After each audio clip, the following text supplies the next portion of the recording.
اللہ تعالیٰ نے ہمیں جو دین دیا، مذہب دیا، جسے ہم اسلام کہتے ہیں، اس نے ہمیں بتایا اپنی کتاب میں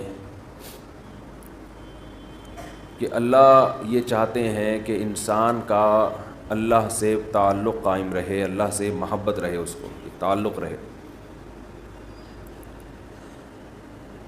اس تعلق کو برقرار رکھنے کے لیے، تعلق کو جوڑنے کے لیے اللہ نے بہت سارے احکام دیے۔ انسان جب ایک کام روٹین سے کرتا ہے تو وہ کرتے کرتے اس کا عادی ہو جاتا ہے، پھر وہ بھول جاتا ہے کہ میں یہ کام کر کیوں رہا تھا، اس کا مقصد کیا تھا۔ تو اس کی روٹین پھر تھوڑی سی چینج کروائی جاتی ہے۔ جب روٹین چینج ہوتی ہے اسے یہ احساس ہوتا ہے کہ پہلے مجھے یہ حکم تھا، اب مجھے یہ حکم ہے۔ مثال کے طور پر ہمیں حکم ہے کہ ہم ذکر آہستہ آواز سے کریں۔ اسلام میں ذکر بالجہر کو، اونچی آواز سے ذکر کو پسند نہیں کیا گیا۔ صحابہ سفر کے دوران اونچی آواز سے ذکر کر رہے تھے تو آپ صلی اللہ علیہ وسلم نے فرمایا، تم کسی ایسی ذات کو نہیں پکارتے جو بہرا ہو، وہ تو سنتا ہے۔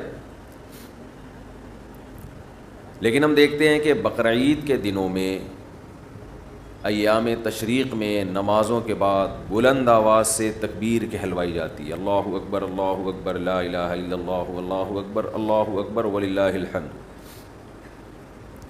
یہ روٹین سے ہٹ کے، اس سے کیا ہوتا ہے، جیسے ہی تکبیر کی صدائیں گونجتی ہیں ایک دم ہمیں احساس ہوتا ہے یہ کیا ہوئی ہے، یہ کیا ہو رہا ہے، ایسا فوراً توجہ اللہ کی طرف جاتی ہے کہ بھئی اب اللہ نے اس طرح سے ذکر کرنے کا ہمیں حکم دیا ہے۔ اب اللہ کا حکم یہ ہے۔ اور یہ تکبیرات ہم فجر کو پڑھتے ہیں اور ایام تشریق میں، یعنی 13 ذی الحجہ کی عصر میں جا کے ختم کرتے ہیں۔ حالانکہ قربانی کے ایام 3 ہیں، تو مسلسل بلند آواز سے ذکر کرتے ہیں۔ پھر اللہ تعالیٰ نے عبادت کا طریقہ بھی بقرعید کی ایام میں بدل دیا کہ اللہ کو یاد کرنے کا طریقہ یہ ہے کہ جانوروں کے گلے پہ چھری پھیرو، یہ بھی روٹین سے ہٹ کرے۔ عجیب ہی نوعیت کی عبادت ہے، لوگ جاتے ہیں جانور خریدتے ہیں، اسے لے کے آتے ہیں، غیر مسلم پوچھتے ہیں ابھی تمہیں کیا ہو گیا، ابھی تو اچھے بھلے تھے، تم کیوں بکروں کے گایوں کے پیچھے ہاتھ دھو کے پڑ گئے ہو، پورے سال تو ہم نے کبھی نہیں تمہیں ایسا کرتے ہوئے دیکھا۔ یہ ایک دم سے کیا سیزن آتا ہے اور ہر آدمی گائے لا رہا ہے، بکرے لا رہا ہے، جانور لا رہا ہے، گلیوں میں گھما رہا ہے اور اسے کاٹ کے کھا بھی رہا ہے اور کھلا بھی رہا ہے۔ غیر مسلم پوچھے گا بھائی یہ کیا ہو گیا، ہم کیا کہیں گے، بھائی یہ کس کا حکم ہے، اللہ کا۔ تو یہ اللہ کو یاد کرنے کے اللہ نے بہانے رکھے ہیں۔ حج میں کیا ہوتا ہے، بالکل ایک الگ نوعیت کی، روٹین سے ہٹ کے آپ لاکھوں روپے خرچ کر کے بیت اللہ کی زیارت کے لیے جاتے ہیں، بیت اللہ کا طواف کرتے ہیں، کنکریاں مارتے ہیں۔ دنیا پوچھتی ہے ابھی کیا ہو گیا، بھائی اتنے روپے خرچ کر کے اس کام کے لیے آئے تھے، یہاں پتھر مارو گے اور اس گھر کا طواف کرو گے، اس پہ اتنا پیسہ خرچ کیا، اس سے کیا مل رہا ہے تمہیں؟ تو ہم جواب میں کیا کہتے ہیں، بھائی کس کا حکم ہے، اللہ کا۔ رمضان میں ایسے ہی ہوتا ہے، پورے سال ہماری ایک روٹین چلتی ہے، صبح اٹھیں گے، ناشتہ کریں گے، آفس جائیں گے، دوپہر کا کھانا کھائیں گے، پھر کچھ لوگ تھوڑی دیر آرام کرتے ہیں، کچھ نہیں کرتے، پھر چائے کا ٹائم ہے، پھر پان کا ٹائم ہے، پھر گٹکے کا، نسوار کا، سارا دن منہ چلتا ہی رہتا ہے۔ اس کے بعد جناب گھر آئیں گے، پھر رات کا کھانے میں کیا کھانا ہے، کھانا کھانا کھانا کھانا صبح سے لے کے شام تک۔ نارمل روٹین میں 6-7 گھنٹے کوئی انسان کھائے پیے بغیر رہ لے، کچھ بھی نہ کھائے، ایسا کہیں بھی نہیں ہوتا، پوری دنیا میں نہیں ہوتا۔ کچھ نہ کچھ تو انسان شک ہی لیتا ہے.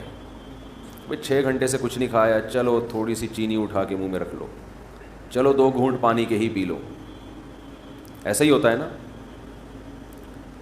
چلو بھائی 2 نوالے, چلو دودھ کے دیگچی سے ڈھکن ہٹا کے 1 چمچ ملائی چاٹ لو. ہر آدمی کے الگ طریقے. کچھ بھی نہیں یار, آدھا کپ چائے پی لو, صبح سے چائے نہیں پی لو, کہہ رہے ہوتے ہیں نا. لیکن رمضان میں کیسی اللہ تعالیٰ روٹین چینج کراتے ہیں, ایک دم عالم اسلام میں ایک تہلکہ مچتا ہے.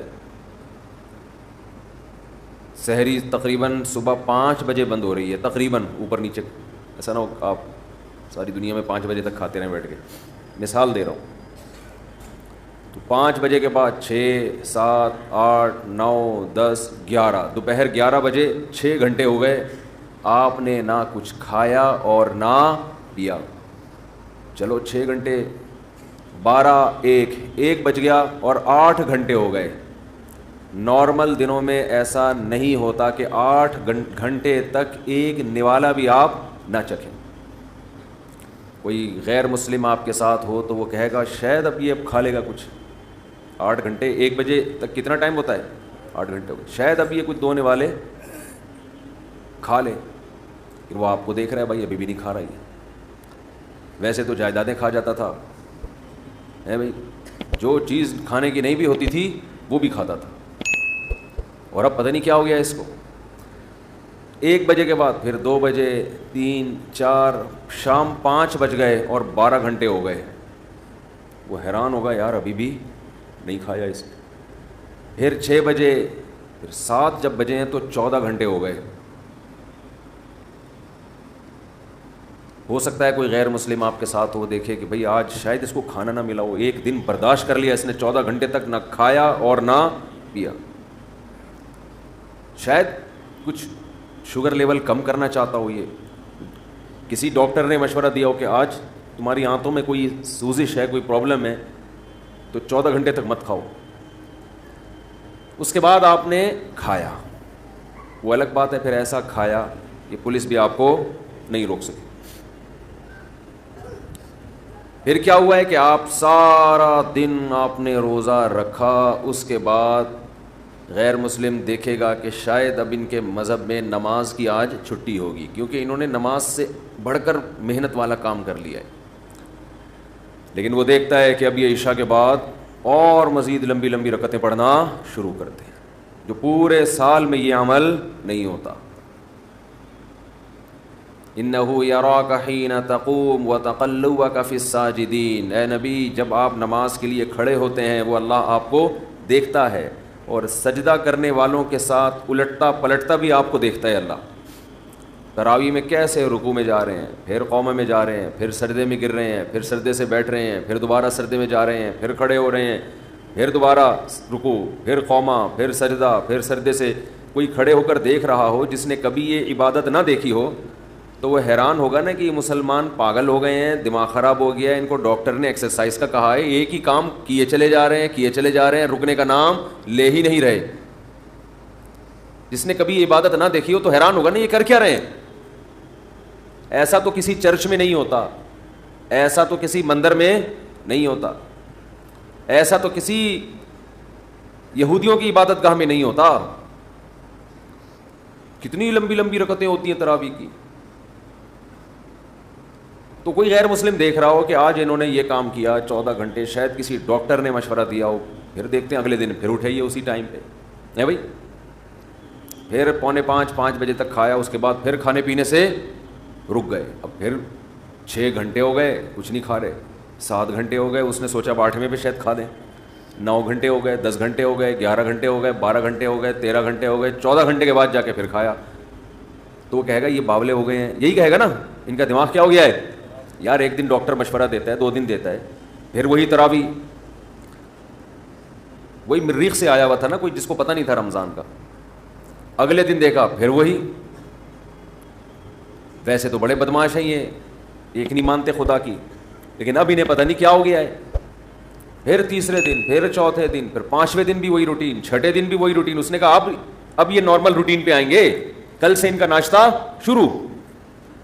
تو 2 دن نہیں، 3 دن نہیں، 4 دن نہیں، 5 دن، 6 دن، 7ویں دن بھی ویسے ہی، 8ویں دن بھی ویسے ہی، 9ویں دن بھی 10، 11، 12، 13، 14، 15، 16، بالآخر جا کے 29 یا 30 دن تک یہی کرتے رہتے ہیں.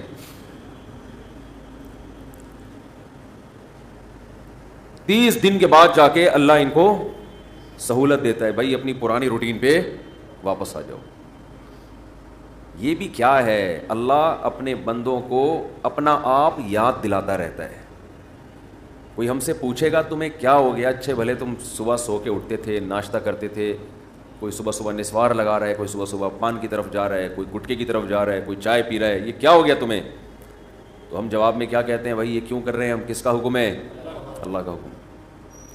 تو اللہ اپنے آپ کو یاد رکھوانے کے لیے ہم سے یہ کام کرواتا ہے. سمجھ میں آ رہی ہے بات کہ نہیں آ رہی ہے؟ اللہ چاہتا ہے کہ میں یاد رہوں تمہیں. آپ کہہ سکتے ہیں کہ بھئی ہم نماز پڑھتے تھے پورے سال تو اللہ کو یاد رکھتے تھے نا، فجر بھی پڑھ رہے ہیں، ظہر بھی پڑھ رہے ہیں، عصر بھی، تو بس کافی ہے نا. کافی اس لیے نہیں ہے کہ یہ چیز نمازی کے لیے ایک روٹین کی چیز بن جاتی ہے. یہ عادت پڑ جاتی ہے، وہ بھول جاتا ہے. وہ سمجھتا ہے کہ جیسے بچے اسکول جاتے ہیں نا، تو بچوں کو تھوڑی پتہ ہوتا ہے میں نے اسکول اس لیے جا رہا ہوں کہ میں سائنسدان بنوں گا، میں ڈاکٹر بنوں گا، میں انجینئر بنوں گا، میں پائلٹ بنوں گا. بچے اس کے لیے جا رہے ہوتے ہیں، ایک روٹین، ایک عادت پڑ چکی ہے. وہ کہتے ہیں زندگی میں ہم پیدا ہی اس لیے ہوئے ہیں کہ رات کو ہم نے جلدی سونا ہے، صبح اٹھنا ہے، ہماری امی نے ہمیں ناشتہ کرا کے دھکا دے کے وین میں بٹھا دینا ہے، پھر وین جائے گی، پھر وہاں ہم اتریں گے، ٹیچر ہمیں پڑھائیں گے، پھر چھٹی ہوگی، پھر وہاں سے گھر آئیں گے، بس. تو وہ روٹین کی چیز بن جاتی ہے.